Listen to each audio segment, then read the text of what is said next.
وہ تقریباً 80 سال اپنے صومعہ میں عبادت کرنے والا شخص، 4 بھائی اپنی بہن اس کے حوالے کر کے گئے تھے، ہمارے گھر میں ہماری بہن اکیلی رہتی، آپ اس کی دیکھ بھال کریں۔ اس نے کس بات سے شروع کیا تھا؟ بس اپنے عبادت خانے کے باہر چوکھٹ پر آتا اور اس عورت سے تنہائی میں بات کرتا، باتوں سے شروع ہوئی، خیر خیریت پوچھنا، پھر کھانا کھائے کیا، طبیعت کیسی ہے، یہ ساری چیزوں سے شروعات ہوئی۔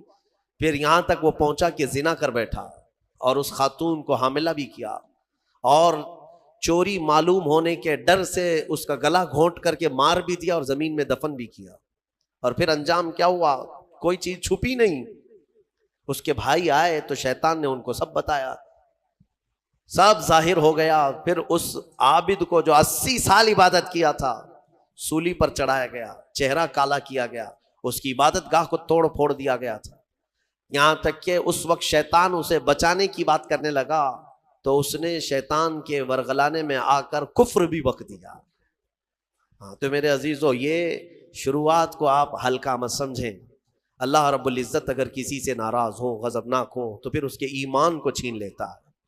ڈرو اللہ کی بارگاہ میں۔ یہ خفیات اور کانا پھوسی کرنا اور پلاننگ کرنا، اور خاص طور پر حرام چیزوں کے سلسلے میں کہتا ہوں آج کے زمانے میں بہت لوگ اس بلا میں مبتلا ہیں۔ نوجوانوں کو اگر کہا جائے تو کیا پتہ ہے، ان کو یہ بات سمجھ میں نہیں آتی، ان کو ایسا لگتا ہے ابھی ابھی نئے نئے پر آئے ہیں، اڑنے دیا جائے، موبائل ہاتھ میں ہے، انٹرنیٹ ہے، پھر کس کام کا؟ فیس بک چلا رہے ہیں، انسٹا چلا رہے ہیں، اگر اس میں اجنبی نئی نئی لڑکیاں دوست نہ بنے تو پھر کس کے لیے چلائیں گے؟ اور ایک ایسا لوگوں کے درمیان ٹرین بنتا چلا گیا نوجوانوں میں کہ ایک لڑکے کے لیے بہت ساری اس کی فرینڈ اجنبی لڑکیاں ہوں گی تو وہ فخر کرے گا اس بات پر، میرے اتنے فرینڈز ہیں، اجنبی عورتیں ہیں۔ تم اس زنا کے مبادیات پر فخر کر رہے ہو، نعوذ باللہ من ذالک۔ میرے آقا صلی اللہ علیہ وسلم نے فرمایا تھا ایک زمانہ آئے گا جب لوگ زنا ایسے کریں گے جیسے گدھے اور کتے راستے پر کیا کرتے ہیں، اور پھر یہ بھی فرمایا کہ گناہ کو گناہ نہیں سمجھیں گے بلکہ اس پر ہنسیں گے لوگ۔ یہی تو ہو رہا ہے، دکھا دکھا کر کے اپنے ایسا لگتا ہے کہ تم نے بہت بڑا تیر مار لیا۔ حضرت عثمان غنی رضی اللہ تعالیٰ عنہ خطبہ دے رہے تھے جمعہ میں، خطبہ دیتے دیتے آپ نے پکار لیا، کیا ہو گیا آج لوگوں کو کہ لوگ زنا کر کے سیدھے مسجد میں آ رہے ہیں؟ تو اتنا بڑا جملہ، تو ایک شخص اٹھا اور کہا کہ اے خلیفہ، کیا آپ کو بھی علم غیب ہے؟ آپ یہ بات کیسے کہنے لگ گئے؟ تو جس نے سوال کیا تھا نا، تو حضرت عثمان غنی نے اسی سے کہا، کیا تو گھر سے نکل کر کے فلاں گھر کی عورت کا پیچھا نہیں کر رہا تھا؟ اور وہ جہاں جاتی رہی اس کے پیچھے پیچھے چلتا رہا، اس کے چال چلن کے نقشے دیکھتا رہا، اور اس کے پردے ہٹنے کا انتظار کرتا رہا، اور اس کے چہرے کو اور اس کو شہوت سے نہیں دیکھا؟ وہ شرمندہ ہو گیا، پانی پانی ہو گیا کہ نماز میں آنے سے پہلے تو وہی کر کے آیا تھا۔ تو حضرت عثمان نے فرمایا، کیا تم نے رسول اللہ سے یہ بات نہیں سنی کہ زنا صرف اور صرف ایک نہیں ہے جو شرمگاہ کا ہے، بلکہ حضور نے فرمایا آنکھیں بھی زنا کرتی ہیں۔ میرے عزیزو، ان چیزوں سے بچو۔ میں بچوں سے کہتا ہوں، نوجوانوں سے، ان خرافات میں جی کر کے تم حوران جنت کو قربان کیوں کر رہے ہو؟ تم مومن ہو، تم مسلمان ہو، تمہارے لیے یہ گھٹیا قسم کی زندگی نہیں دی گئی ہے۔ تم کفار و مشرکین اور یہ ماڈرن قسم کے لوگوں کو فالو کرنے جاتے ہو، ان کو فلموں میں دیکھ رہے ہو، ان کو سیریلز میں دیکھ رہے ہو، اور ان کو جس طرح سے کرتے، جہنمیوں کو دیکھ کر کے تم فالو کرنے جا رہے ہو۔ تم امانت ہو میرے مصطفیٰ کی، تمہیں تو دیکھنا چاہیے تھا خالد بن ولید کو، تمہیں دیکھنا چاہیے تھا حیدر کرار کو، رضوان اللہ تعالی علیہ مجمعین۔ ان کی پیروی کرتے ہوئے ہوگا کیا؟ آپ کو میں بارہا کہتا ہوں، آج دنیا ننگا بنا کر کے لوگوں کو کہہ رہی فیشن ہے، ننگے ہو رہے ہیں، کپڑے پھاڑ کر کے پہنو، فیشن ہے۔ مرد کو جو ہے بالیاں پہنا دیں، نتنی پہنا دیں، چوڑیاں بھی پہنا دیں، بچا کچھ بھی نہیں ہے، اور وہ فیشن ہے۔ چوٹی بھی رکھ لیا، بالیاں بھی پہن لیا، نتنی بھی پہن لیا، چوڑیاں بھی پہن لیا، اور اس کے بعد وہ فیشنیبل آدمی ہے، فیشن ہے۔ اور عورت کو بیب کٹ ہے، اس کے بال ہی مڈا دو، اس کی ساری چیزیں، اور اس کو بالکل پینٹ شرٹ پر لے کر آؤ کہ پتہ ہی نہ چلے کہ بابا ہے کہ بیبی ہے۔ پتہ نہ چلے. اور اس چیز کو تم سمجھ رہے ہو کہ یہ فیشن ہے. اور اگر کپڑے پھاڑ کر پہننا، چھوٹے کپڑے پہننا، میں بارہا اس جملے کو کہتا ہوں، عورتیں یہ سمجھتی ہیں کہ شارٹس پہننا، بہت کم کپڑے پہننا یہ فیشن کی علامت ہے. تو بھینس تو سب سے زیادہ فیشنیبل ہے، وہ تو کچھ بھی نہیں پہنتی. گائے، یہ سب تو بہت فیشنیبل ہے کہ کچھ نہیں پہنتی. اگر ننگا ہونا ہی فیشن ہے تو جانور اچھا فیشن کرتے ہیں. تم کو اندازہ بھی نہیں، یہ جانوروں کی زندگی پر تمہیں لایا جا رہا ہے، تم فیشن کہہ رہے ہو اس کو. انسان وہ ہے کہ زمین پر چلے تو شرم و حیا کا پیکر بن کر کے چلے. میرے عزیزوں، یہاں پر یہ جو نجوہ کی بات آئی اس کو میں آپ کے سامنے رکھا، اور مجلس کے آداب اللہ تعالیٰ فرماتا ہے وَإِذَا قِيلَ لَكُمْ تَفَسَّحُوا فِي الْمَجَالِسِ فَافْسَحُوا يَفْسَحِ اللَّهُ لَكُمْ. جب تم سے کہا جائے مجلس میں کسی آئے ہوئے مومن بھائی کے لیے جگہ دے دو تو جگہ دے دیا کرو.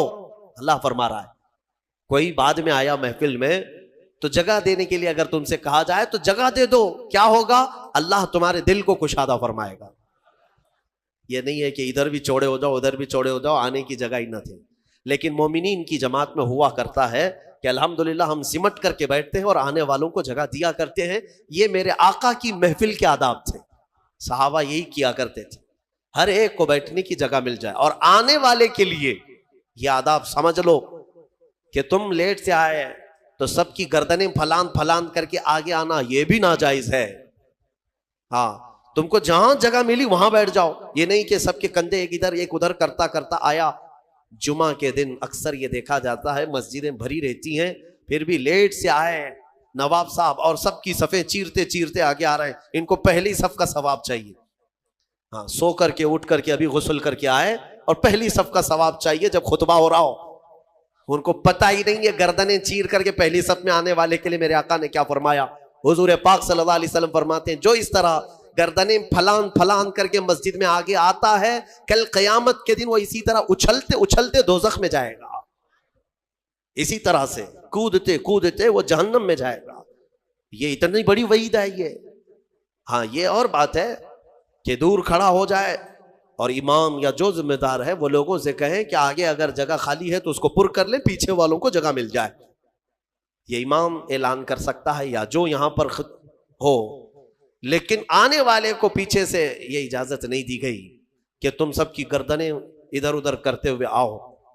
وہ تو غلطی اس کی ہے، اتنی دیر سے آیا کیوں. یہ مجلس کے آداب ہمیشہ ملحوظ رکھیں. کوئی بھی اس طرح سے جمعہ کی نمازوں میں گردنیں پھلان کر کے مت آؤ. بہت بڑی وعید ہے اس پر، بہت بڑی سزا کی اللہ کے نبی نے وعید سنائی. بہرحال ہم نے سورہ حشر بھی تلاوت کی ہے. میں آج گفتگو کو سمیٹتا ہوں. میں سورہ حشر کے بارے میں عرض کر رہا تھا. سورہ حشر جس کی آخری آیتیں میرے رب ذوالجلال کے اسماء حسنی ہیں. هو اللہ الذی لا الہ الا هو عالم الغیب والشہادۃ هو الرحمن الرحیم. یہ جو 3 آیتیں ہیں اس کی فضیلت میں فرمایا گیا کہ جو یہ رات کو پڑھ کر کے سوئے گا اللہ اسے شہادت کی موت عطا فرمائے گا. ہاں، اگر اس کا انتقال اس رات کو ہو گیا تو شہیدوں میں اٹھایا جائے گا. یہ آیتیں یاد کر لو، سورہ حشر کی آخری آیتیں ہیں، اس کی بڑی فضیلت ہے. اس کے بعد میرے آقا صلی اللہ تعالیٰ علیہ وسلم کے صحابہ کے متعلق اور صحابیات کے متعلق احکامات آئے ہیں سورہ ممتحنہ میں اور سورہ صف میں. اللہ تعالیٰ صحابہ کی تعریف میں فرماتا ہے ان اللہ یحب الذین یقاتلون فی سبیلہ صفا کانہم بنیان مرصوص. بے شک اللہ اس جماعت سے بہت محبت کرتا ہے کہ جب وہ اللہ کی راہ میں لڑنے کے لیے صفیں لگاتے ہیں تو ایسے مضبوط کھڑے ہوتے ہیں جیسے سیسا پلائی ہوئی دیوار. صف کے نام سے پوری سورہ ہے. یہی صفیں ہیں. وہ صحابہ کی صفیں کیسی تھی جن کا ذکر قرآن میں آیا. ہاں میرے عزیزوں، ان کو چیر کر کے کوئی جا نہیں سکتا تھا، اتنی مضبوط صفیں ہوتی تھیں. آپ اندازہ کرو حضرت عمر فاروق رضی اللہ تعالیٰ عنہ کی شہادت جو ہوئی ہے نا وہ مسجد نبوی میں ہوئی. آپ فجر کی نماز پڑھا رہے تھے، 1 رکعت پڑھا چکے تھے. ابو لولو مجوسی یہ آیا، حضرت عمر فاروق رضی اللہ تعالیٰ عنہ سے اسے بغض تھی، بغض اور عداوت تھی، بغض رکھتا تھا. تو اس نے ایک خنجر اپنے جبے میں چھپا کر رکھا تھا اور پہلی صف میں آ کر کھڑا تھا. جب حضرت عمر نماز پڑھا رہے تھے 1 رکعت ہوئی تو پیچھے سے اس نے حملہ کیا. وہ خنجر اتنا سخت تھا کہ پیٹھ سے سینے کی طرف باہر آیا، اور حضرت عمر مصلی پر گر گئے. لیکن مسجد نبوی میں صحابہ سب نماز پڑھ رہے ہیں، نہ نماز توڑے، نہ بھاگو پکڑو دوڑو، کچھ نہیں. حضرت عمر مصلی پر رہے. حضرت عبد الرحمن بن عوف جو پیچھے کھڑے تھے آگے بڑھ گئے اور ایک رکعت آپ نے پڑھائی، کسی نے نماز توڑی نہیں. وقت کا خلیفہ زخمی ہوا ہے لیکن صحابہ کی نماز ٹوٹی نہیں. آگے بڑھ کر کے حضرت عبد الرحمن بن عوف نے ایک رکعت اور جو بچی تھی کمپلیٹ کروائی. سلام پھیرنے کے بعد ارے قاتل جس نے خنجر مارا ابو لولو، سارے صحابہ نماز میں ہیں، وہ تو کب کے بھاگ جاتا، لیکن وہ پہلی صف کو بھی کراس نہیں کر سکا. نماز کی پوری حالت ہونے تک صحابہ کی وہ بھاگنے کی ہر ممکن کوشش کرتا رہا لیکن کسی صحابی کی صف توڑ نہیں سکا. وہ کیسی صف بناتے ہوں گے؟ یہ صف اتنی مضبوط کہ وہ قاتل ان صحابہ کے بیچ سے صفوں کو چیر کے جا نہیں سکا. اور اللہ نے یوں ہی نہیں فرمایا کأنہم بنیان مرصوص، وہ ایسے صف لگاتے ہیں جیسے سیسا پلائی ہوئی دیوار ہے، کوئی ان کو کراس کر کے جا نہیں سکتا تھا. یہاں آج ہمارے حالت ایسی ہی ہے، صفوں میں کوئی وہاں کھڑا ہے کوئی یہاں کھڑا ہے. کچھ لوگ تو یہ سوچتے ہوں گے اس کے کپڑے پہ دھول ہے، لگوں گا تو مجھے کپڑے پہ دھول نہ لگ جائے. میرے عزیزو، اللہ تبارک و تعالیٰ نے یہاں مسجد میں جماعت کے لیے جو حکم فرمایا وہ اسی فرق کو مٹانے کے لیے کہ غریب اور امیر دونوں شانہ بشانہ کھڑے رہیں. صف میں اس بات کا ہمیشہ اہتمام کرو کہ تمہارا کندھا بازو والے کے کندھے سے لگ جائے. کندھا، یہاں تک کہ حضور پاک صلی اللہ تعالی علیہ وسلم ہر نماز میں رکعت باندھنے سے پہلے حضور یہ اعلان کرتے تھے استقیموا واستووا واعتدلوا، لوگوں سیدھے ہو جاؤ، صف برابر کر لو، ٹھیک ٹھیک کھڑے ہو جاؤ. وسد الخلل، تھوڑی سی بھی اگر جگہ باقی ہے تو پوری کر لو. اس کے بعد اللہ اکبر کہتے تھے. یہ سنت ہے، سنت ہے. نماز قائم کرنے سے پہلے، جماعت سے پہلے امام کا یہ اعلان کرنا کہ اپنی صفیں درست کر لو. حضور پاک صلی اللہ تعالی علیہ وسلم کا اعلان ہوا کرتا تھا، حدیث میں موجود ہے. یہاں تک کہ ایڑی سے ایڑی برابر رکھنے کو کہا گیا ہے. یعنی ہو سکتا ہے کسی کا پنجہ لمبا ہے کسی کا چھوٹا ہے، اس کے لیے کہا گیا ہے صف لگانے کے وقت کس چیز کا خیال کرنا چاہیے؟ ایڑی سے ایڑی برابر، سامنے کے پنجوں کو نہ دیکھو. ایڑی کی ہڈی، تمہاری ایڑی کی ہڈی بازو والے کی ایڑی کی ہڈی کے برابر لگتی جائے، یہ الصاق ہے. میرے عزیزو، اس کا اہتمام آج کہاں کرتے ہیں؟ اور حدیث میں یہ بھی ملا کہ جس نے صف کو توڑا اللہ اسے توڑ دے گا. صف کو کاٹنا گناہ ہے. ہاں، اگر اتنی جگہ خالی رہ گئی کہ ایک آدمی آ سکتا ہے اور نہیں بھرا آپ نے صف، تو دونوں گنہگار ہیں، دونوں ادھر والے ادھر والے. اور پیچھے کی صف والا بھی گنہگار ہے کہ آگے اس نے جگہ دیکھا اور پھر بڑھ کر کے صف کو مکمل نہیں کیا، وہ بھی گنہگار ہے. اگر آگے کی صف میں جگہ خالی نظر آئی تو پیچھے والے کے لیے حکم ہے کہ وہ آگے آ جائے، صف کو پوری کرے. اور جتنی صفیں پیچھے جائیں گی سب آگے آگے آتے ہوئے وہ صفوں کو پوری کرتے جائیں.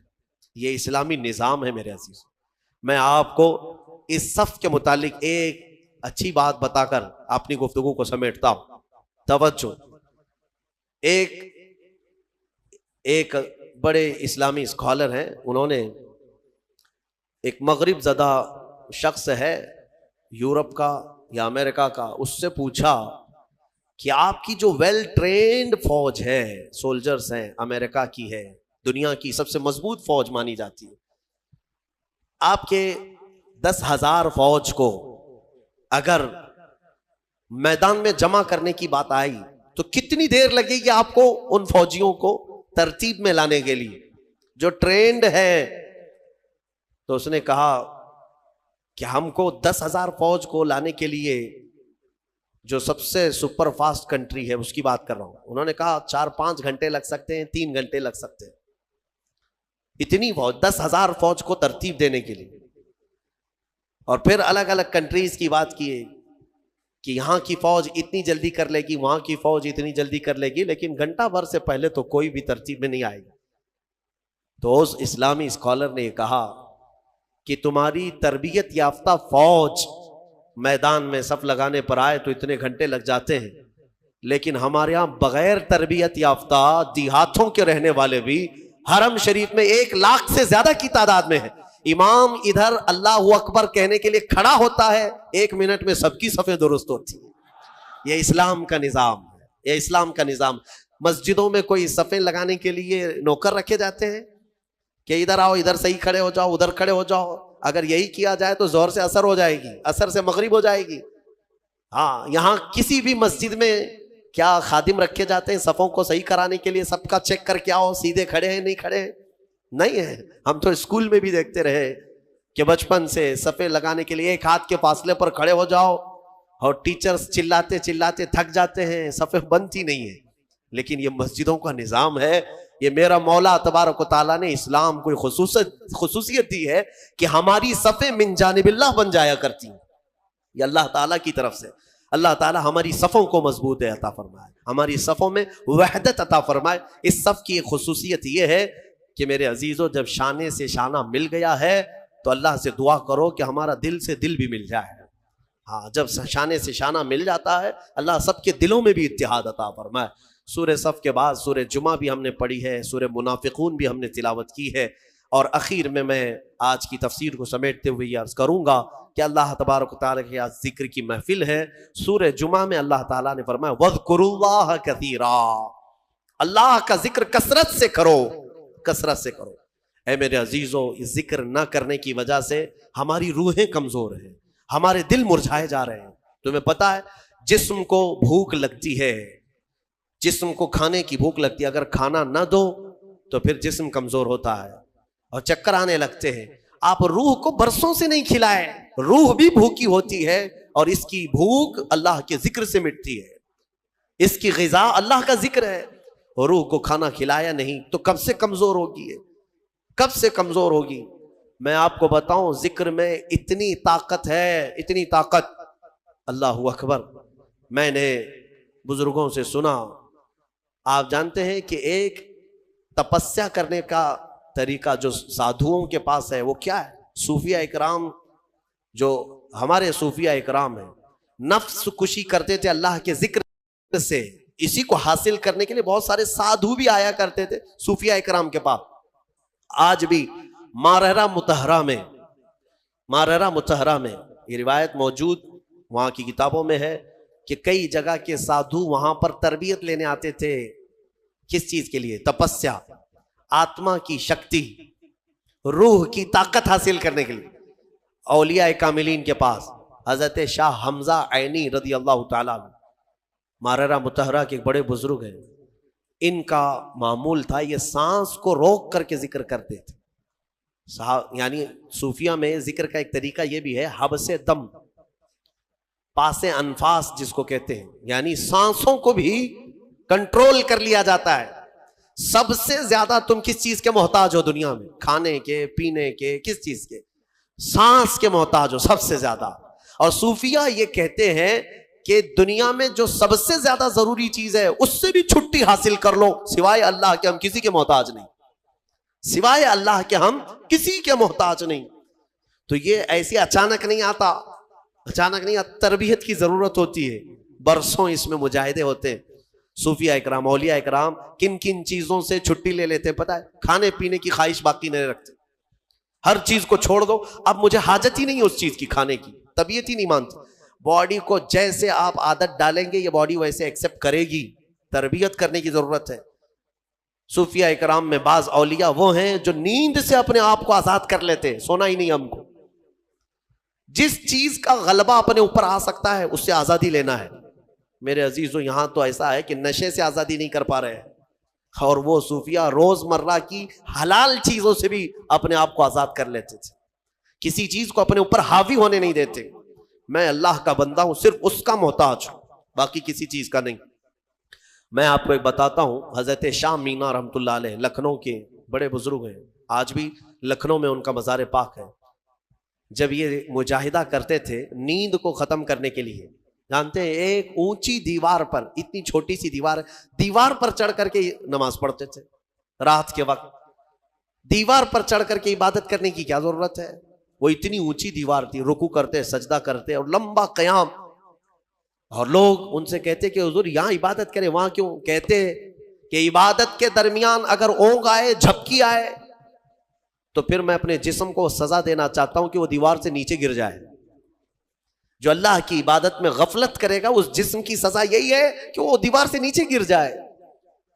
حضرت ابو بکر شبلی ایک مرتبہ ذکر کی مجلس میں رات کے وقت بیٹھے، آنکھوں میں غنودگی آئی، یعنی تھوڑی جھپکی آئی. یہاں تو پورا کئی لوگوں کی نماز ہی نیند میں ہو جاتی ہے. ہاں جمعہ کا خطبہ تو اکثر نیند میں جاتا ہے، بعد میں پتہ چلتا ہے جب جماعت کے لیے امام کھڑے ہو رہے ہوتے ہیں، پورا خطبہ پتہ ہی نہیں. کچھ لوگ تقریر خواب میں سنتے رہتے ہیں اور خطبہ چوتھے آسمان پر پہنچے ہوتے ہیں. میرے عزیزوں، حضرت ابو بکر شبلی کو ایک بار صرف جھپکی آئی تھی، اس کی وجہ سے انہوں نے کیا کیا جانتے ہیں؟ روز رات کو پھر جب ذکر کی مجلس میں بیٹھتے تھے تو آنکھوں میں نمک کا سرما لگاتے تھے، نمک میں سلائی پھیر کر کے اپنی آنکھوں میں لگا لیتے تھے، جس کی وجہ سے نمک لگا سکو گے آنکھوں میں، نمک کا پاؤڈر لگا سکو گے، جس کی وجہ سے ان کی آنکھوں میں خون آ جاتا تھا. لوگ کہتے ہیں آپ کے مریدین کے حضور کیوں آنکھوں کو اتنا تکلیف دیتے؟ فرماتے ہیں ان آنکھوں کی سزا یہی ہے جو اللہ کے ذکر سے غافل ہوئی تھی. ایک بار جو جھپکی آئی، یہ حاضر کیوں نہیں تھی مجلس میں؟ میرے عزیزوں، یہ ذکر کے آداب جو ہے صوفیاء اکرام سے سیکھنے کی ضرورت ہے. کبھی کبھار آپ یہ ذکر کی مجلسیں قائم کرو اور پھر دیکھو تمہاری زندگی میں انقلاب نہ آئے تو پھر مجھ سے کہنا. دنیا پھیکی لگنے لگ جائے گی. میں محسوس کیا ہے جن نوجوانوں کو ہم نے ذکر کی عادت ڈالی وہ رات کے 12 بجے بھی اپنی ساری مصروفیات چھوڑ کر، نیند وغیرہ چھوڑ کر، ممبئی جیسے شہر میں رات کے 12 کے بعد ذکر کی مجلس میں آتے تھے تو 400 سے 500 کی تعداد میں وہ پورے جمع ہو جاتے. ان کو کون سی چیز کھینچ لاتی؟ کیا ہم نان کھٹائی دے رہے ہوتے، پیسے دے رہے ہوتے؟ نہیں. جس کو ذکر کی لذت ملتی ہے وہ کھانے سے زیادہ بھوکا ذکر کا ہو جاتا ہے، اسے بھوک لگنے لگتی ہے. عادت ڈال کر کے تو دیکھو اس ذکر کی مجلس کو. میں رہوں نہ رہوں، آپ وقتاً فوقتاً اپنے گھر میں بھی ہفتے میں ایک مرتبہ 10 منٹ کے لیے صحیح اپنی آنکھیں بند کرو اور ذکر کرو اور مولا کے کریم کی بارگاہ میں اپنے آپ کو سپرد کرو کہ مولا میں دنیا سے بھاگ کر تیرے دربار میں آیا ہوں، تو اپنی پناہ میں مجھے رکھ اور میرے حوالے مجھے 1 منٹ کے لیے بھی مت فرما، میرے نفس کے حوالے مجھے مت فرما. یہ دعا کرو، اللہ تعالیٰ تمہارے دلوں کو قویت عطا فرمائے گا. الا بذکر اللہ تطمئن القلوب، قرآن کی آیت ہے. مولا فرماتا ہے آگاہ ہو جاؤ، اللہ کے ذکر سے دلوں کو قرار ملتا ہے، دلوں کو سکون ملتا ہے. آپ کو میں یہ بات بھی بتاؤں، ایک عالم دین ہے، وہ کہتے ہیں امریکہ کی کسی ایک لیبوریٹری میں ایک ڈاکٹر صاحب نے ان کو، جو کارڈیالوجسٹ تھے، بڑے دل کے امراض کے ماہر، تو انہوں نے لیب میں لے جا کر کے اس مولانا صاحب کو کہا کہ میں آپ کو سناتا ہوں، شاید وہ ریڈیالوجی ہے جس میں جسم کے اندر کے آوازیں بھی سنی جا سکتی ہیں. وہاں پر مشین جو ہے، تمہاری پھڑکنے والی نسوں کی آواز بھی آتی ہے اندر، اور دل کے دھڑکنے کی بھی آواز، تمہارے سانس لینے کی بھی آواز کیسی ہے وہ پتہ چلتی ہے. وہ مشینیں ان کے پاس موجود ہیں. تو وہ ڈاکٹر صاحب جو دکھانے کے لیے گئے تھے مولانا صاحب سے کہنے لگے کہ ہماری مشینیں جو آواز سناتی ہیں ہر ایک کی ہم نے ورڈز بنائے ہیں، دل کیا کہتا ہے، یعنی سانس لیتے ہیں تب کیسی آواز آتی ہے، ہر ایک کی ایک ورڈز ہوں گے نا، ورڈز ہوں گے. کوے کی زبان سے آواز نکلتی، الفاظ نہیں ہوتے، لیکن آپ سے پوچھیں گے تو آواز کیسی ہوتی ہے تو آپ کہیں گے کائیں کائیں کرتا ہے. ہاں، آپ چیں چیں کیوں نہیں کرتے؟ کوے کی آواز کو کائیں کائیں، مشابہت کی اس سے ملتی جلتی آواز آپ نکال کے بتائیں گے. تو وہ ڈاکٹر صاحب کہنے لگے ہماری مشینوں پر جو دل کے دھڑکنے کی آواز آتی ہے اس کو ہم نے جو ورڈز دیے ہیں وہ دل کرتا ہے لب لب لب لب لب لب. انہوں نے یہ ورڈز دیے. وہ مولوی صاحب نے فرمایا کہ میاں آپ نے آواز تو سنی لیکن حقیقت تک نہیں پہنچے. حقیقت میں دل کی جو آواز ہے وہ رب رب رب رب کہتی ہے. یہ جو دھڑکن کی آواز ہے میرے عزیزو، ہمارے دل کو بھی حاجت ہے میرے مولا کی. اس کو جب ذکر کی عادت ڈالو گے ایک وقت ایسا آئے گا، میں آپ کو بتاؤں، سرکار مفتی اعظم ہند شہزادہ اعلیٰ حضرت، ہاں آپ کی عمر 90 سال کے قریب ہو گئی اور ان کو دیکھی ہوئی آنکھیں آج بھی زندہ ہیں. ان کے مریدین ہیں ابھی بھی موجود ہیں، وہ بوڑھے ہو چکے لیکن ان کی زندگی ایسی پاکیزہ گزری ہے. تقوی و طہارت کے وہ امام تھے، مفتی اعظم ہند. آپ سوچیں 90 سال کی عمر میں جب وہ یہ کہتے ہیں کہ میری زندگی میں جوانی کب آئی اور کب گئی مجھے پتہ ہی نہیں چلا، یہ کون کہہ سکتا ہے جس نے جوانی کی عیش نہ کیا ہو؟ ان کے متعلق ان کے خلیفہ ہیں، وہ فرماتے ہیں کہ اخیر زمانہ ان کا جو نزع کے عالم میں گزرا وہ بھی لمبا گزرا ہے. ہاں یعنی تکلیف بہت شدت کی تھی، تو سوئے رہتے بستر پر، ان کے حجرے میں جو جاتے مرید ہوں یا خلیفہ، کہتے ہیں کہ آپ بستر پر لیٹے رہتے، زبان بند رہتی، لیکن پورے کمرے میں اللہ اللہ اللہ اس طرح کی آواز آتی تھی. یہ آواز کہاں سے آتی؟ ان کے خاص خلیفہ ہیں، خادم، فرماتے ہیں کہ یہ مفتی اعظم ہند کے کراہنے کی جو دل کی آواز ہوتی تھی، زبان نہیں ہلتی تھی لیکن دل سے جو کراہنے کی آواز ہوتی اسے غور سے کوئی سنتا تو وہ دل سے آواز یہی آتی، اللہ اللہ اللہ. میں نے ذکر کی مجلس میں کئی مرتبہ آپ سے یہ کہا ہے کہ اللہ کریم اتنا قادر مطلق ہے کہ جو اس کا ذکر کرنے کی عادت ڈالتا ہے اپنی زندگی میں، جب سب کے دل مر جاتے ہیں مولا ذاکر کا دل زندہ رکھتا ہے. ہاں تمہارا دل بولنے لگ جائے گا، زبان بند ہو جائے لیکن دل بولنے لگ جائے گا. اللہ کریم ہمیں ذکر کرنے والا دل عطا فرمائے. جو شروع سے باڈی گارڈ کی حیثیت سے رہے میرے آقا کے، وہ شہید ہوئے. صرف شہید ہی نہیں بلکہ ان کا سینہ چاک کر کے ان کا کلیجہ باہر نکالا. اور یہ دردناک منظر دیکھنے کو ملا احد میں. حضرت عبداللہ بن جہش رضی اللہ تعالیٰ، ان کو بھی کاٹ کاٹ کر کے ان کے کان، ہونٹ، ناک سب کو ایک کافر نے سوئی میں پیرو کر ہار بنایا، ہار بنا کر کے پہنا. حضرت مصعب بن عمیر رضی اللہ تعالیٰ جو سفیر اسلام تھے، اسلام کے خطوط لے کر بادشاہوں تک جاتے تھے، وہ شہید ہو گئے. بڑے بڑے صحابہ اس میں فوت ہوئے. اب مجھے بتاؤ اتنا بھاری جو نقصان ہوا کس کی بدولت ہوا؟ حضور پاک کے ایک فرمان کو ٹال دینے سے 70 جانیں صحابہ کی گئی. آج اندازہ کرو میرے عزیزو، آج جو تم رسول پاک کے فرامین کو ٹالتے ہو، اب 70 نہیں 70 لاکھ جانیں بھی جا سکتی. کیونکہ قرآن کہہ رہا ہے فَلْيَحْذَرِ الَّذِينَ يُخَالِفُونَ عَنْ أَمْرِهِ أَن تُصِيبَهُمْ فِتْنَةٌ أَوْ يُصِيبَهُمْ عَذَابٌ أَلِيمٌ. اللہ فرماتا چاہیے کہ لوگ میرے رسول کے حکم کی خلاف ورزی کرنے سے بچیں، ورنہ میں اللہ فرما رہا ورنہ ان قریب تم کو فتنوں میں مبتلا کر دیا جائے گا یا دردناک عذاب میں گرفتار کر دیا جائے گا. تم جو آج رسول پاک کی نافرمانی پر لگے رہو گے، جانے جائیں گی جائیں گی جائیں گی.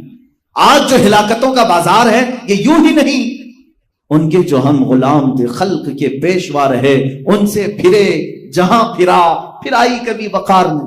ہمارے وقار عزت میں جو کمی آئی صرف اس لیے کہ چہرہ تمہارا وہاں سے پھر گیا. تم نے کیریکٹر کس کے اپنایا؟ آج کس کو رول ماڈل بن رہے ہو؟ ہر نوجوان کا حال یہ ہے، فلموں کی اسکرین پر دکھائے جانے والی گندی تصویریں ان کے رول ماڈل ہیں، تمہارے وہ ماڈل ہیں. ان کو دیکھ کر کے ان کے آئیڈیل بناتے ہو، ان کے چلنے کی طرح چلنے کی کوشش، ان کے کھانے کی طرح کھانے کی کوشش، ان کے پہننے کی طرح پہننے کی کوشش. اگر وہ ننگا گھومے تو بچہ ہمارا ننگا گھومنے میں فخر کرے. تم نے جن کو اپنا آئیڈیل اور رول ماڈل بنایا ہے تو تمہارے ساتھ تو یہ ہونا ہی ہے. چند دنوں کے بعد دیکھنا کہ تمہارے گھروں کے اوپر کیا بلائیں نازل ہوں گی. مشرکین تمہارے نام سے چڑھتے ہیں، آج بھی تمہارا وجود یہ دیکھنا نہیں چاہتے. قرآن نے بہت پہلے ہمیں سمجھایا یہ تم سے کبھی نہیں راضی ہوں گے. تم اپنے آپ کو پورا بدل لو، کچھ بھی کر لو، یہ راضی نہیں ہوں گے جب تک تم ان کے دین میں نہیں داخل ہو جاؤ. تمہارا دھرم پریورتن کرنا چاہتے ہیں، سب کو اپنے اندر داخل کرو. ایک ہی آج بھی ذریعہ نجات ہے مسلمانوں، ایک ہی ذریعہ نجات ہے جس کو اقبال نے بہت پہلے کہا تھا کہ محمد سے وفا تو نے تو ہم تیرے. یہ جہاں چیز ہے کیا لوح و قلم تیرے. حضور سے وفا کرو، میرے آقا سے محبت کرو. جنگ احد میں جو صحابہ سے خطا ہوئی وہ جان بوجھ کر نہیں ہوئی، انجانے میں ہو گئی. ان کی خطا اجتہادی تھی، اجتہادی خطا تھی، لیکن اس پر بھی اللہ کا عتاب آیا کہ شکست ہو گئی. جنگ 70 جانیں چلی گئی، مال پورا چلا گیا، بڑے بڑے صحابہ شہید ہوئے، رسول پاک کے دندان مبارک شہید ہوئے. اب تم اس زمانے میں اندازہ کرو، نہ ہماری جماعت میں صحابہ جیسے پرہیزگار ہیں، نہ ہمارے زمانے میں ویسے ایمان والے تقوی والے ہیں. اس کے باوجود تم رسول کی نافرمانی پر اڑے ہوئے ہو، تو پھر میرے عزیزو جانے جانا تو ہوگا. یہ ہماری موتیں مقدر تو ہوں گی، ہلاکتیں تو ہمارا مقدر بنے گی. آج جو اسلام کے ساتھ کھلواڑ چل رہا ہے اس کی ایک ہی وجہ ہے، میں کیا ان کو کوسوں، میں کتنا ان کے خلاف لعنت بھیجوں، ہمیں تو درد اپنوں سے ہوتا ہے۔ تم اگر مصطفیٰ کریم صلی اللہ علیہ وسلم کی غلامی میں آ گئے ہوتے، مجال ہے کسی کی کہ تمہارے نبی کی طرف انگلی اٹھا کر بات کرے، حضور کی طرف کوئی اشارہ کر سکے؟ آج سے ٹھیک 100 سال پہلے خلافت عثمانیہ تھی ترکی کی، اسی ظالم فرانس نے ایک فلم بنائی تھی حضور پاک صلی اللہ تعالی علیہ وسلم کی شان میں توہین کرتے ہوئے۔ اس فلم کی ریلیز ہو رہی تھی، اس سے پہلے سلطان عبدالحمید ثانی نے فرانس کے ایمبیسیڈر کو بلایا، اس کے سر کے سامنے تلوار ہلائی اور کہا، سنا ہے فرانس میرے رسول کے خلاف فلم بنا کر ریلیز کرنا چاہتا ہے، اسے بند کرو، اسے بند کرو۔ اس سفیر نے کہا، وہ تو عام ہو گئی، وہ تو ریلیز ہونی ہی ہے، اس کو تو ریلیز ہونا ہے، ہمارے ہاں آزادی رائے کا خیال کیا جاتا ہے، ہر ایک کے لیے فلم بنتی ہے۔ سلطان عبدالحمید نے کہا، تو پھر تیار ہو جاؤ، پوری دنیا کو میں تمہارے سر پہ کچل کر کے رکھوں گا، جس نے میرے نبی کی توہین کی، میں آج ہی پوری امت اسلامیہ میں جہاد کا اعلان کرتا ہوں۔ صرف جہاد کا لفظ سلطان عبدالحمید ثانی کی زبان پر کیا آیا کہ فرانس کی گھگی بن گئی، اسی دن وہ فلم ختم ہو گئی، نہ ریلیز ہوئی نہ کہیں پھیلی۔ ایک قائد اسلام کی ضرورت ہوتی ہے جو للکارے تو پھر دنیا کے پسینے چھوٹیں۔ یہ وہ لوگ تھے جو ایمان میں کامل تھے، رسول پاک سے عشق اور محبت میں وفاداری کا انہوں نے حق ادا کیا ہے۔ آج ہماری باتیں تو صرف نعروں میں رہ گئی ہیں، ہماری باتیں صرف الفاظ میں رہ گئی ہیں۔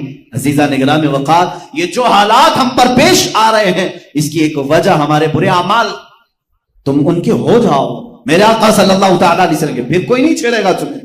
یہ تمہارے ایمان کی گرمی ناپنے کی کوشش کرتے ہیں، یہ تمہارے عشق رسول کا بخار ناپتے ہیں، لیکن پھر بھی آج جو فرانس میں گستاخیوں کے کارٹون بلڈنگوں میں لگائے گئے ہیں اور گستاخانہ کارٹون لگا کر کے وہ یہ سمجھتے ہیں کہ ہم اسلام کو نیچا دکھانے میں کامیاب ہو گئے، یاد رکھو میں آج کے اس منبر سے اعلان کرتا ہوں، فرانس کی ظالم حکومت اس میلاد میں دیکھے گی انشاءاللہ تم نے ایک محمد کا کارٹون بنایا ہے، ہر نوجوان کے سینے پر محمد لکھا ہوا پاؤ گے، ہر نوجوان کے سینے پر محمد لکھا ہوا پاؤ گے، اس لیے کہ ہمارے بزرگوں نے ہمیں یہ سکھایا ہے کہ خدا ایک پر ہو تو ایک پر محمد۔ اگر قلب اپنا دوبارہ کروں میں، اگر میں اپنے دل کے 2 ٹکڑے کروں، ایک پر اللہ ہوگا ایک پر محمد ہوگا، یہ میرا ایمان ہے۔ تم کارٹون بنا کر سوچتے ہو تمہیں حضور کی صورت کا پتہ کیا ہے، حضور تھے کیسے، تم نے جس کا بنایا ہے وہ کوئی اور ہوگا۔ میرا حبیب تو محمد تھا جس کو اللہ نے نام ہی ایسا رکھا۔ محمد کا مطلب ہوتا ہے سب سے زیادہ تعریف کیا ہوا۔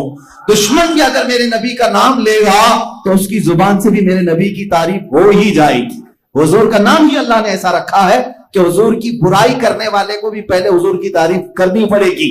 میرے آقا کا نام جو بھی لے گا محمد، جس کا مطلب ہوتا ہے جس کی سب سے زیادہ حمد ہوئی، اب آگے برائی کرو، پہلے تو تم حضور کا نام لوگے تو تعریف ہو ہی جائے گی۔ اور خدا نے ہے ان کے مرتبے جو بڑھائے ہیں، کہیں ورفعنا لک ذکرک کہا ہے، تمہارے گھٹانے سے کچھ نہیں ہوتا، تو گھٹائے سے کسی کے نہ گھٹا ہے نہ گھٹے، جب بڑھائے تجھے اللہ تعالیٰ تیرا۔ انشاءاللہ العزیز ہر نوجوان کو میں یہ درس دینا چاہوں گا، پوری امت اسلامیہ کو، اے میرے عزیز آج تمہارے امتحان کا وقت ہے۔ آج تم اپنے آرام کی فکر کرتے ہو یا ناموں سے رسالت کی حفاظت کے لیے اپنی جان فدا کرنے کو فخر محسوس کرتے ہو۔ امام اہل سنت فاضل بریلوی رحمت اللہ تعالی علیہ نے عشق رسالت کا وہ درس ہمیں دیا ہے۔ عزیزو، صرف حضور کے نام پر فدا ہونے کی بات نہیں، بلکہ اعلیٰ حضرت ہمیں یوں کہتے ہیں، یا رسول اللہ کروں تیرے نام پہ جان فدا، نہ بس ایک جان تو جہاں فدا۔ میں ایک ہی جان کیا فدا کروں آقا آپ پر، پورے دونوں جہان پر فدا کرتا ہوں، سب چھوڑ دوں گا آپ کے لیے۔ کروں تیرے نام پہ جان فدا، نہ بس ایک جان تو جہاں فدا۔ ارے 2 جہاں سے بھی نہیں جی بھرا، کروں کیا کروڑوں جہاں نہیں۔ آقا اگر میرے پاس کروڑوں جہاں ہوتے، ہر جہاں میں صرف آپ کے نام پر فدا کرتا ہوں۔ اور علامہ جامی کہتے ہیں، فدائے نقش نالینت کنم جان یا رسول اللہ۔ لوگ کہتے ہیں آقا آپ کے نام پر میری جان حاضر ہے، آپ کے جسم پاک کی حفاظت کے لیے میری جان حاضر ہے، مگر ملا عبد الرحمن جامی جیسا ایک ایسا عاشق ہے جو فارسی میں پکار کر یوں کہتا، آقا آپ کے نالین پاک کے نقش پر میری جان حاضر ہے، صرف اس کی حفاظت کے لیے بھی میں اپنی جان قربان کرتا ہوں۔ میرے عزیزو، یہ جو جہاد کا لفظ ہے جس کو تمہاری زبانوں پر لانے سے تم بھی کتراتے ہو، ڈرتے ہو، علماء سے بھی میں کہتا ہوں اس سے کوئی تمہیں کترانے کی ضرورت نہیں، میں ثابت کر کے بتاؤں گا۔ اگر تم کہتے ہو جہاد کا لفظ اپنی زبان پر لانا غلط ہے، ٹیررزم ہے، دہشت گردی ہے، تو پھر کوئی بھی ملک دنیا میں دہشت گردی سے بچا نہیں، ہر کوئی اپنا ڈیفنس کر رہا ہے، ہر ملک اپنا ڈیفنس کر رہا ہے، تو سب کیا آتنکواد ہو گئے؟ اپنے ملک کی سرحدوں کی حفاظت کرنا یہ جہاد ہے، یہ اسلامی جہاد۔ جہاد کی تعلیمات اگر میں آپ کو بتاؤں، آج کے زمانے میں جو جنگیں ہوتی ہیں ان میں کہیں آپ کو نہیں ملے گا۔ بتاؤ، سپر پاور امریکہ جب کسی سے ٹکراتا ہے تو کیا جنگی اصول پر جنگ ہوتی ہے؟ جس ملک پر یہ بمباری کرتا ہے سب کا سب تباہ کرتا ہے۔ ناگاساکی، ہیروشیما آج تک 70 سالوں سے زمین سے سبزے نہیں اگا پا رہے، پیدا ہونے والے بچے لنگڑے پیدا ہوتے ہیں۔ جو نیوکلیئر وہاں پر دھماکے ہوئے تھے 70 سال گزر گئے، لیکن آج تک اس کے ذرات کا اثر باقی ہے۔ جو تمہاری جنگیں ہیں ان کا حال یہ ہے کہ تباہی اور بربادی، مگر نبی کونین صلی اللہ علیہ وسلم صحابہ کو فرماتے کہ اللہ نے ہمیں تلوار اٹھانے کا حکم دیا ہے تو صرف دین اسلام کی حفاظت اور اپنی جان کی حفاظت کے لیے۔ اگر تمہارا دشمن کے ساتھ مقابلہ ہو جائے تو حضور فرماتے ہیں ان اصولوں کا خیال کرنا، کبھی کسی بوڑھے پر ہاتھ نہ اٹھانا، کبھی کسی عورت کو نہ چھونا، بیٹھے ہوئے بچوں کو نہ پکڑنا، وہاں کے درختوں کو نہ توڑنا، کہیں کے پتے نہیں اکھاڑنا، وہاں کی زمینوں کو برباد نہ کرنا، وہاں موجود عبادت خانوں پر حملہ نہ کرنا۔ یہ میرے آقا کی تعلیمات ہے۔ کس کو؟ وہ مجاہدین صحابہ کو کہتے تھے کوئی عورت اگر جنگ کے دوران نظر آ جائے اس سے چھیڑ چھاڑ نہیں، جنگ ان سے نہیں ہوگی۔ بچے آ جائیں ان سے تعرض کر لیا جائے، بوڑھے آ جائیں تلوار نہ اٹھایا جائے، جو خالی اپنے گھروں کے پاس بیٹھے ہیں ان کو قیدی نہ بنایا جائے۔ وہاں جو بھی لوگ عبادت کر رہے ہیں جس مذہب پر، ان کے مذہب خانے پر حملہ نہیں ہوگا، توڑا نہیں جائے گا۔ وہاں اگر درخت ہیں پتے نہیں توڑو گے، وہاں برباد نہیں کرو گے، پھر جنگ کس سے ہوگی؟ میرے آقا نے فرمایا جس نے تمہارے خلاف تلوار اٹھائی اس کے خلاف جہاد ہوگا۔ یہ ہے اسلام کا اصول ہے جہاد۔ جو تمہارے خلاف جہاد کے لیے جنگ کے لیے تلوار اٹھائے اس کا ہاتھ توڑو، اس کے دانت توڑو۔ یہ ہمارا نہیں، آج پوری دنیا کا نظام ہے، آج پوری دنیا کا نظام۔ پوری جنگوں کا آپ کو میں اگر اسباب ہی بتا دوں، جنگ بدر کیوں ہوئی، وجہ کیا تھی؟ جنگ احد کیوں ہوئی، وجہ کیا تھی؟ جنگ خندق کیوں ہوئی، وجہ کیا تھی؟ حنین کیوں ہوئی، موتا کیوں ہوئی، تبوک کیوں ہوئی؟ سب میں وجہ یہی رہی، سب میں وجہ یہی۔ مشرکین مکہ جماعتیں بنا رہے ہیں اور میٹنگیں کر رہے ہیں، بعض میں تو حضور کو پہلے سے خبر ہو گئی آقا وہ آپ کے خلاف جنگ کی تیاریاں کر رہے ہیں، تب حضور نے بھی اپنے ساتھیوں کو جمع کیا۔ جب خبر آئی حضور نے تیاری کا اعلان کیا۔ جنگ تبوک کیوں ہوئی تھی، جنگ موتا کیوں ہوئی تھی؟ وجہ صرف یہ تھی حضور نے اپنے قاصد کو بھیجا۔ آج بھی دنیا کا نظام ہے، اگر تم کسی ملک کے ایمبیسیڈر کو مار دو گے تو 2 ملکوں میں ٹکراؤ ہوگا، اسی لیے ایمبیسیز کی بہت زیادہ حفاظت ہوتی ہے، سفارت خانوں کی بہت حفاظت ہوتی ہے۔ اگر تم نے یہاں پر کسی دوسرے ملک کے سفیر کو مار دیا، اس ملک کا تمہارے ساتھ جھگڑا شروع ہو جائے گا، پہلے سے انتظام ہے۔ حضور کا سفیر، حضور کے ایک سفیر حارث بن عمیر رضی اللہ تعالیٰ عنہ ایک بادشاہ کے پاس جا رہے ہیں خط لے کر میرے آقا کا، بیچ راستے میں ایک ظالم نے ان کو پکڑا جو اس بادشاہ کا ایک باج گزار تھا، اس نے ان کو دردناک انداز میں قتل کیا، بے دردی سے مارا، ان کے ٹکڑے کر دیے۔ جب قاصد کو مارا جاتا ہے، حضور پاک صلی اللہ علیہ وسلم نے فرمایا ہمارے سفیر کے ساتھ انہوں نے بدتمیزی کی، برا سلوک کیا، اور اس زمانے کے بھی اصول میں یہ تھا کہ نہیں چھوڑا جاتا۔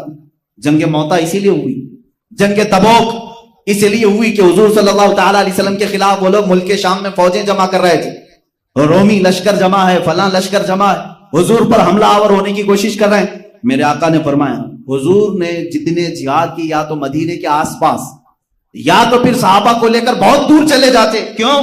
اس لیے کہ جب جنگ ہوتی ہے تو جس علاقے میں جنگ ہوتی ہے سب ٹوٹ پھوٹ جاتا ہے، سب برباد ہوتا ہے، گھر ٹوٹتے ہیں، درخت ٹوٹتے ہیں، کیا کیا نہیں برباد ہوتا۔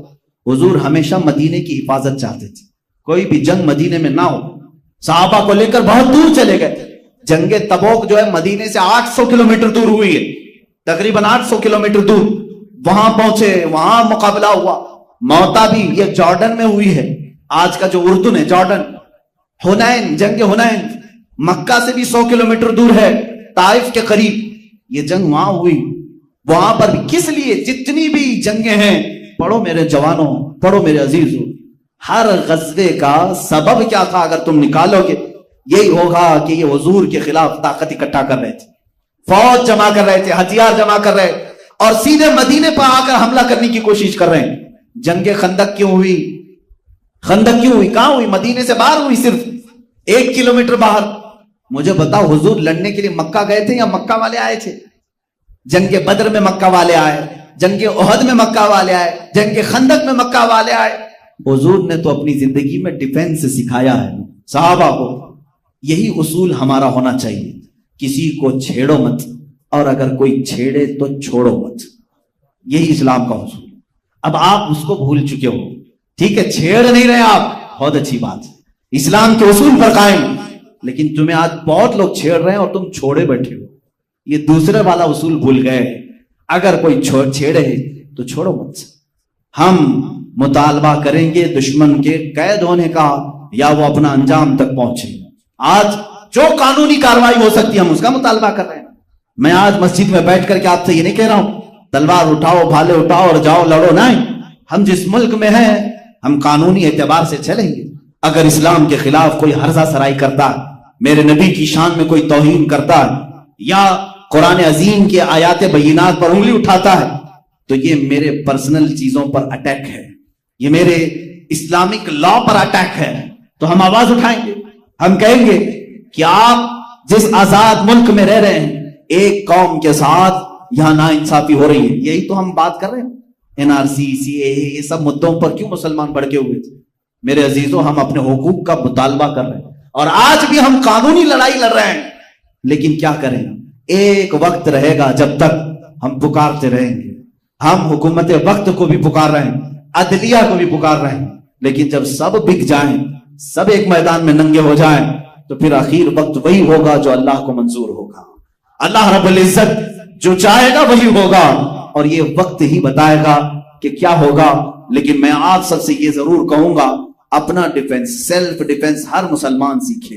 ہر مسلمان کو چاہیے وہ اپنی جان کی حفاظت کرے، اپنے ملک کی حفاظت کرے۔ ہندوستان سے ہمیں بڑا لگاؤ ہے، بڑا پیار ہے۔ اگر اس سے نفرت ہوتی تو ہم کب کے ادھر کے ادھر ہو جاتے، خیانت کے شکار ہو جاتے۔ اس سرزمین سے ہمیں اس لیے بھی پیار ہے کہ خواجہ ہند یہاں پر ہے، محبوب الہی یہاں پر ہے، ہم کروڑوں عاشقوں کا امام بریلی کا تاجدار یہاں پر ہے۔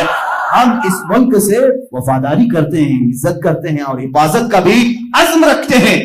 ان کے بھی متعلق مدینہ طیبہ کی فضیلتوں میں میرے آقا صلی اللہ تعالیٰ علیہ وسلم نے فرمایا، صحیح مسلم شریف کی حدیث ہے، مدینہ طیبہ ایک بھٹی کی طرح ہے، آگ کی بھٹی جس طرح سے ہوتی ہے کہ لوہے کو اس میں ڈالیں تو جس طرح سے بھٹی میل کچیل کو نکال دیتی ہے، سونے کو آپ سونار کے پاس دیں، وہ تپاتا ہے آگ میں، جتنا ویسٹیج ہے وہ نکل جاتا ہے، پیوریٹی باقی رہتی ہے۔ میرے آقا صلی اللہ علیہ وسلم نے فرمایا، مدینہ ہر خبیث کو اپنے اندر سے نکال کر باہر کرے گا، صرف وہی رہ جائیں گے جو طیب ہوں گے، صرف وہی رہ جائیں گے۔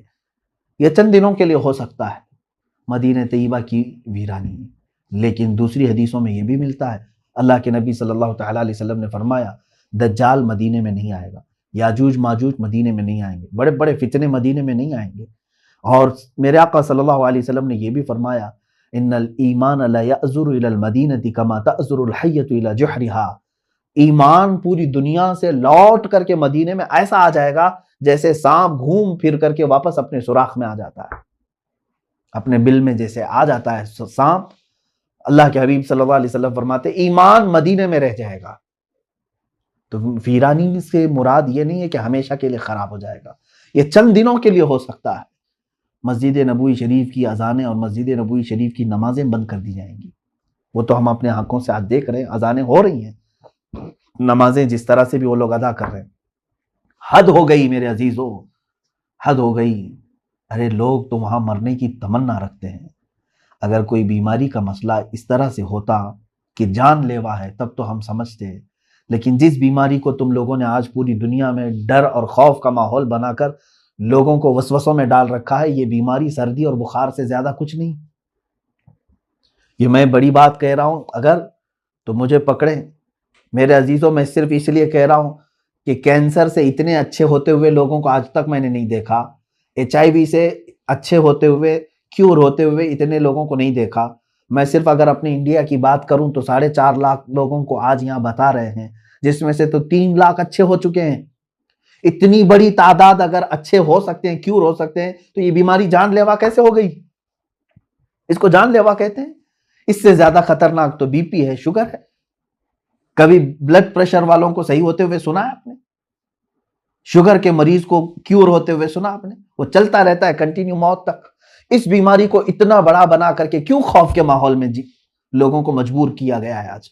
اس سلسلے میں پھر کبھی میں گفتگو کرتا ہوں. ان کی نیت صاف نہیں ہے. پوری دنیا ظالم بنی ہوئی ہے اور اس ظلم کی چکی میں عوام، غریب، سارے لوگ پیس رہے ہیں. یہ اور بات ہے کہ جو بھی آواز ان کے خلاف اٹھائے گا اس کو کیس کریں گے، اندر لے جائیں گے، اور نہ جانے ان کے ساتھ کیا کیا برا کریں گے. مجھے معلوم ہے، اس کے باوجود میں گفتگو کر رہا ہوں صرف اس لیے کہ اے غیور مسلمانوں، بیدار ہو جاؤ. اللہ تمہارا حامی ہے، رسول کریم صلی اللہ تعالیٰ علیہ وسلم تمہارے ناصر و مددگار ہیں. اپنی ان تمام پھیلائی ہوئی باتوں پر اعتماد اور بھروسہ نہ رکھو، ایمان نہ لاؤ ان کی تمام باتوں پر. بات یہ عرض کر رہا تھا، مدینہ طیبہ کو جس طرح سے ویران کرنے کی ان لوگوں نے کوشش کی، اللہ اکبر، آج بتانے سے زبان لڑکھڑا جاتی ہے. اب اللہ کے حبیب صلی اللہ تعالیٰ علیہ وسلم نے جو بیان فرمایا کہ خراب یثرب خروج الملحمۃ الکبریٰ. خروج الملحمہ، ملحمہ کیا ہے یہ؟ اب اس پر میں بات کروں. دنیا کی سب سے بڑی جنگ، ملحمہ جو ہے یہ لحم سے بنا ہوا ایک لفظ ہے. گوشت کاٹنے کی جو دکان ہے اس کو ملحم بھی کہتے ہیں. ملحمہ، اس میں گوشت کے ٹکڑے ٹکڑے ہو جائیں گے، جس کی وجہ سے اس کو بہت بڑی ملحمۃ الکبریٰ، یعنی اللہ کے حبیب صلی اللہ تعالیٰ علیہ وسلم نے یہ فرمایا خراب یثرب خروج الملحمہ. ملحمہ کیا ہے؟ ایک بہت بڑی جنگ ہے. دوسری حدیثوں سے اس کے متعلق جو تائید ملتی ہے، ایک حدیث میں یہ بھی میرے آقا صلی اللہ تعالیٰ علیہ وسلم نے فرمایا تم قیامت اس وقت تک نہیں آئے گی جب تک کہ رومیوں کے ساتھ تم آماق میں یا دابق میں نہ اتر جاؤ. یہ 2 جگہوں کے نام میں بتا رہا ہوں، مرج دابق اور آماق، یہ لفظ آئے ہیں. اور ایک حدیث میں ہے حضور صلی اللہ تعالیٰ علیہ وسلم نے فرمایا ملحمۃ الکبریٰ ہوگی، سب سے بڑی جنگ ہوگی مسلمانوں میں اور عیسائیوں میں، اور یہ غوطہ میں ہوگی، جو دمشق کا ایک علاقہ ہے. غوطہ حدیث میں لفظ بھی آیا ہے. مسلمانوں کا مرکز غوطہ ہوگا. اس وقت تمام مسلمان وہاں جمع ہوں گے دمشق میں، غوطہ. اور جو جنگ ہوگی وہ علاقہ ہے مرج دابق، جو حلب کے قریب ہے. ایک بہت بڑا میدان ہے، اب بھی موجود ہے، جس کو آج انگلش میں ایلیپو کہتے ہیں، وہ حلب ہے. حلب کے قریب میں یہ علاقہ موجود ہے. اب ملک شام کی حیثیت کو بھی آپ سمجھ لیں. قیامت کی نشانیوں میں اللہ کے حبیب صلی اللہ علیہ وسلم نے یہ بھی فرمایا کہ جو مومن ہوں گے وہ سب ملک شام کی طرف ہجرت کر جائیں گے. سب کس طرف جائیں گے؟ ملک شام کی طرف، جس کو سیریا کہتے ہیں، اور عربی میں کچھ لوگ سوریا کہتے ہیں. سیریا کی طرف سب لوگ چلے جائیں گے. آج آپ یہ سوچ رہے ہوں گے کہ سیریا چھوڑ کر کے لوگ جا رہے ہیں، اور ایسے حالات میں آپ کہہ رہے ہیں کہ سارے لوگ سیریا میں آئیں گے. چاہے پورا سیریا آج خالی ہو جائے، پھر بھی مجھے میرے آقا صلی اللہ علیہ وسلم کی حدیث پر یقین ہے. میرے آقا نے فرمایا کہ پورے مومنین ہجرت کریں گے تو ضرور وہ ہجرت کریں گے. آج یا کل تمام مومنین وہ جمع ہوں گے، کیونکہ شام جو ہے ارض حشر و نشر ہے، یعنی قیامت کا میدان ملک شام کو بنایا جائے گا. یہ بھی حدیث پاک میں ہے. قیامت کا میدان کہاں ہوگا؟ ملک شام کو بنایا جائے گا، اور تمام مومنین ملک شام کی طرف ہجرت کر کے جائیں گے. اب یہ جو ملحمۃ الکبریٰ ہے، سب سے بڑی جنگ، کتنے لوگوں کے مقابل میں آپ کھڑے ہوں گے جانتے ہیں آپ؟ ایک حدیث میں ہے اللہ کے حبیب صلی اللہ تعالیٰ علیہ وسلم نے فرمایا اس وقت رومی، پہلے سے حالات اگر میں بتاؤں تو یہ ہے کہ میرے آقا صلی اللہ علیہ وسلم نے فرمایا تم اور عیسائی، یعنی تم اور مسلمان اور رومی عیسائی صلح کے ساتھ چل رہے ہوں گے، یعنی ایک دوسرے کے ساتھ صلح کر کے ساتھ ساتھ چل رہے ہوں گے اور ان دونوں کا جو دشمن ہوگا اس سے لڑ رہے ہوں گے. کئی سالوں تک یہ بات چلے گی. عیسائیوں کا بھی جو دشمن ہے اور مسلمانوں کا بھی جو دشمن ہے، ہو سکتا ہے وہ یہودی ہوں، اینٹی کرائسٹ جن کو کہا جاتا ہے، وہ لوگ ہوں، ان کے ساتھ لڑ رہے ہوں گے. اس کے بعد ایک دن ایسا ہوگا کہ ایک عیسائی رومی وہ صلیب توڑ دے گا اور بدعہدی کریں گے اس صلح میں، وہ لوگ صلح کو توڑ کر کے بد شکنی کریں گے، تو پھر مسلمانوں اور عیسائیوں میں ایک بہت بڑی جنگ ہوگی. اس وقت سارے عیسائی جو جمع ہوں گے 80 جھنڈوں تلے وہ لوگ جمع ہوں گے. کتنے؟ 80 جھنڈے. ہر جھنڈے کے تحت، ہر جھنڈے کے نیچے 12,000 لوگ ہوں گے. اس اعتبار سے تقریباً کتنے ہو گئے؟ 9,60,000 کے قریب. 9,60,000 کی فوج ایک طرف ہوگی. یوں سمجھ لیں کہ مومنین کے مخالفت میں، مسلمانوں کی مخالفت میں پورا کفر جمع ہو جائے گا. اس میں جہاں جہاں یہ لوگ ہوں گے سب کو جمع کر لیں گے. یہی ملحمۃ الکبریٰ ہے، سب سے بڑی جنگ ہے. اور اس جنگ میں مسلمان کس طرح ہوں گے؟ بعض حضرات نے کہا کہ وہ امام مہدی کی قیادت میں لڑیں گے، لیکن حدیثوں میں ایسا لفظ تو ہے نہیں. ہو سکتا ہے کہ امام مہدی کے بغیر بھی لڑیں. قیادت کون کرے گا، کیسے کرے گا، اس کے متعلق وضاحت نہیں ملتی. لیکن البتہ یہ بات ہے کہ ان میں سے 1/3 لوگ، مسلمانوں میں سے 1/3 کے قریب 1/3 بھاگ جائیں گے. اور میرے آقا صلی اللہ علیہ وسلم نے فرمایا وہ ایسے ہوں گے کہ اللہ تعالیٰ کبھی ان کی توبہ قبول نہیں کرے گا. وہ ہمیشہ کے لیے مردود مریں گے، ان کی توبہ کبھی نہیں قبول ہوگی، وہ جہنم میں جائیں گے، جو میدان چھوڑ جائیں گے. اور 1/3 اس میں سے شہید ہوں گے. دوسرا 1/3 یعنی 3 حصے کریں گے اگر مسلمانوں کے، تو 1/3 میدان چھوڑیں گے، 1/3 شہید ہو جائیں گے. ہم افضل الشہداء، حدیث میں فرمایا گیا کہ وہ شہیدوں میں سب سے افضل ہوں گے، وہ شہیدوں میں سب سے افضل. باقی جو 1/3 بچے ہوں گے یہ ان پہ فتح پالیں گے، ان پہ فتح پالیں گے. یہ میرے آقا صلی اللہ علیہ وسلم نے فرمایا ہے تو فتح ہوگی. یہ ملحمۃ الکبریٰ ہے. یہ کہاں لڑی جائے گی، کیسے لڑی جائے گی، سب میرے آقا صلی اللہ علیہ وسلم نے صاف بیان فرمایا. اس پر اور تحقیق کرو نوجوانوں، بچوں. اب میں اپنی گفتگو کو سمیٹتا ہوا آتا ہوں.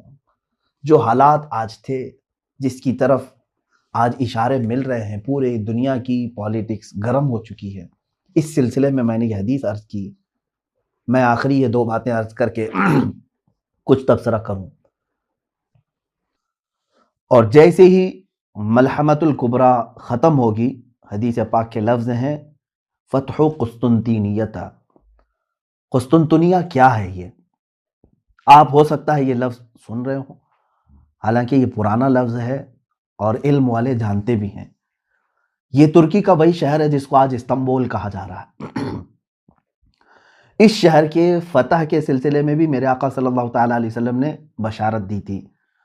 اول جیش غزاہا ایک حدیث پاک میں ہے، وہ سب سے پہلا لشکر جو غزوہ کرے گا یا جہاد کرے گا اور قسطنطنیہ فتح کرے گا، وہ لوگ بلا حساب و کتاب جنت میں جائیں گے.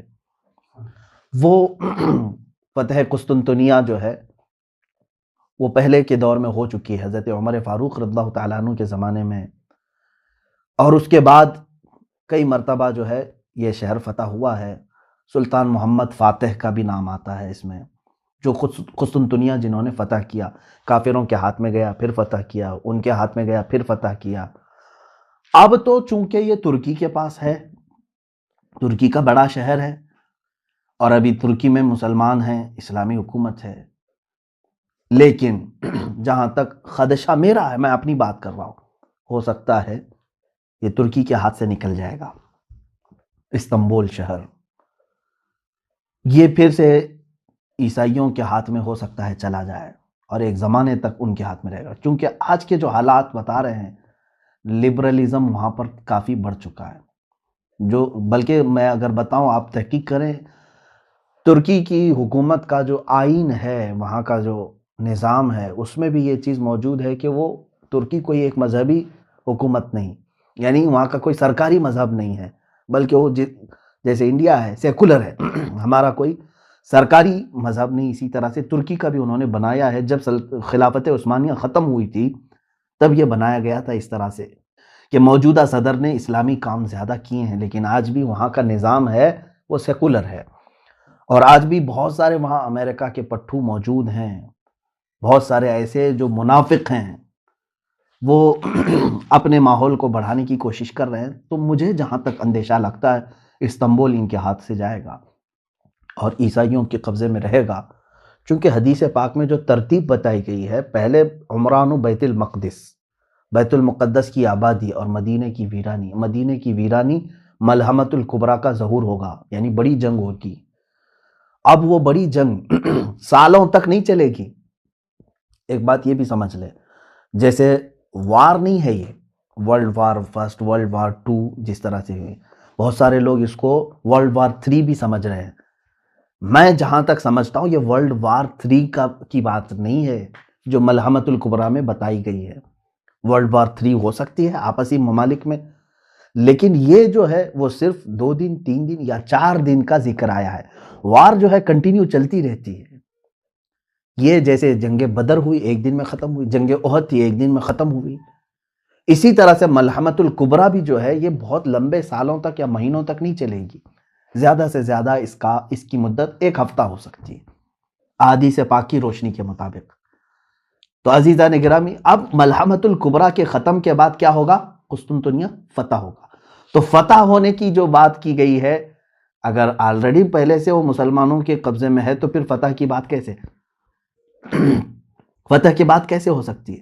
اور فتح قسطنطنیہ سے مراد اگر پہلے والی فتح جو حضرت عمر کے زمانے میں ہوئی یا سلطان محمد فاتح کے زمانے میں ہوئی، تو پھر یہ بھی ماننا پڑے گا کہ اس سے پہلے ملحمۃ الکبریٰ ہو چکی ہے، اس سے پہلے مدینہ ویران ہو چکا ہے، اس سے پہلے بیت المقدس کی یہ ساری ترتیب الٹ جائے گی. تو اسی لیے میں نے کہا کہ ہو سکتا ہے استنبول شہر آج کا یعنی عیسائیوں کے قبضے میں چلا جائے، پھر فتح ہوگا. اور وہ فتح کیسے ہوگی؟ جنگ سے نہیں، بلکہ حدیث پاک میں ہے وہ الملحمۃ الکبریٰ میں سے 1/3 جو لشکر تھا مسلمانوں کا وہی جائیں گے فتح قسطنطنیہ کے لیے، اور وہ امام مہدی کی قیادت میں ہوں گے. امام مہدی کی قیادت میں ہوں گے. اس میں یہ بتایا گیا ہے کہ وہاں پر وہ لوگ بغیر کسی قتل کے، بغیر کسی لڑائی کے قسطنطنیہ کو کیسے فتح کریں گے؟ مسلمان نعرہ لگائیں گے، لا الہ الا اللہ واللہ اکبر. جیسے وہ ایک بار بلند آواز سے کہیں گے اس کا ایک حصہ فتح ہو چکا ہوگا، دوسری مرتبہ کہیں گے تو استنبول کا دوسرا حصہ فتح ہو چکا ہوگا. یہ حدیث پاک میں موجود ہے.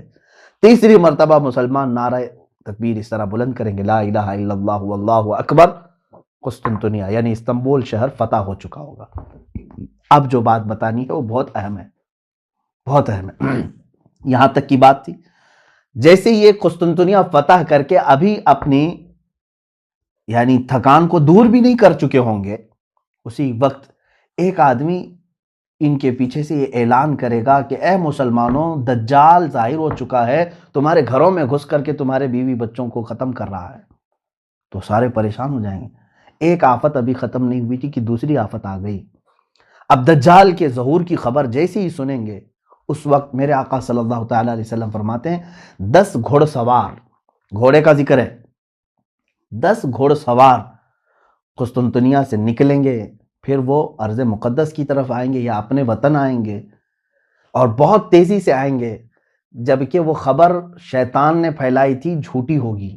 پہلے جو شیطان کہے گا کہ دجال آ چکا ڈرانے کے لیے، لیکن جب وہ تمام مسلمان واپس اپنے اپنے گھر آئیں گے تب حقیقت میں دجال آ چکا ہوگا.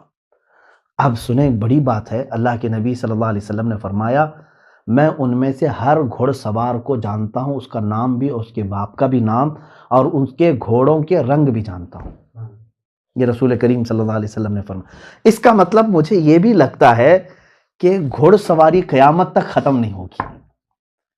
یا ایک حدیث پاک میں یہ بھی ملتا ہے کہ لوگ اپنے پرانے ہتھیار کی طرف واپس آ جائیں گے، پرانے ہتھیار کی طرف واپس آ جائیں گے. حدیث پاک میں ملتا ہے. ظاہر سی بات ہے آج کے دور میں ہم سائیکل اور موٹر سائیکل پر چلنا نہیں چاہ رہے ہیں. رفتار اتنی تیز ہو چکی ہے، ہم جو ہے اب کاروں میں، اور کاروں سے زیادہ اب اور تیز ہم دیکھنا چاہ رہے ہیں.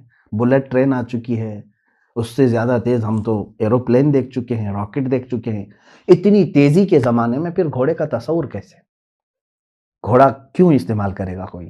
لیکن حدیث پاک میں اگر آیا ہے تو یقیناً میرا یقین کہتا، میرا ایمان ہے یہ کہ یقیناً لوگ گھوڑے پر ہی سواری کریں گے، اور اس وقت اپنی پرانے ہتھیار.